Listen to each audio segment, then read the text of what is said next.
Fortuner और land cruiser से भीख मांगते थे। डॉक्टर बहू ने जब ये सच अपने परिवार को बताया तो माँ बाप सन्न रह गए और चीख पुकार मच गई। जी हाँ, ये एक सत्य घटना पर आधारित है, लेकिन शायद ये सन्न करने वाली खबर भी है, क्योंकि आप अपनी ज़िंदगी में कई बार ऐसे फैसले ले लेते हैं जिसके लिए कोई यू टर्न नहीं होता है, लेकिन आप कई बार सोचने पर मजबूर होते हैं कि हमने क्या कर लिया। एक लड़की की शादी होती है, शादी उसने खुद की थी, यानी कि ये कहीं ना कहीं एक लव कम अरेंज मैरिज थी, क्योंकि जब परिवार वाले शादी करते हैं तो बहुत जांच पड़ताल की जाती है, लड़का क्या करता है देखा जाता है। बताया तो ये गया था कि जहाँ लड़की जा रही है, यानी जिस परिवार में उसकी शादी हो रही है, उनका इम्पोर्ट एक्सपोर्ट का जो है वो काम है। जो घर था वो भी बहुत शानदार था, 5-6 करोड़ का तो सिर्फ बंगला ही बंगला था, और पार्किंग में ऐसी ऐसी आलिशान गाड़ियाँ की क्या कहने।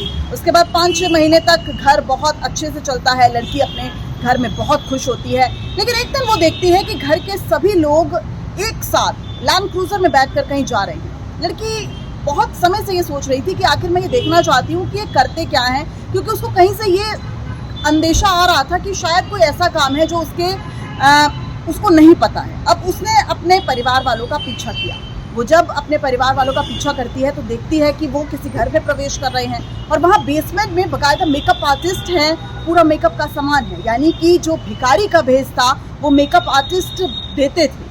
जो लड़की के ससुराल वाले थे, उसकी सास थी, उसके ससुर थे, उसके पति थे, उनको भिखारी का मेकअप कराया जाता था। कुछ ऐसा बनाया जाता था कि एक किसी का हाथ नहीं, किसी की आंख नहीं, किसी की बाजू नहीं, यानी कि एक दरिद्रता वाला जो तस्वीर है वो क्रिएट करने की कोशिश की जाती थी। उसके बाद फिर से वो गाड़ी में बैठते हैं और फिर एक चौराहे पर पहुंच जाते हैं और उसके बाद भीख मांगने का सिलसिला शुरू हो जाता है। और ऐसा करके वो शाम गुजर जाती है और फिर उसके बाद वो मेकअप बदल कर, मेकअप पूरा सा उतार कर घर आ जाते हैं, यानी कि रोज अब इसी तरह का सिलसिला था।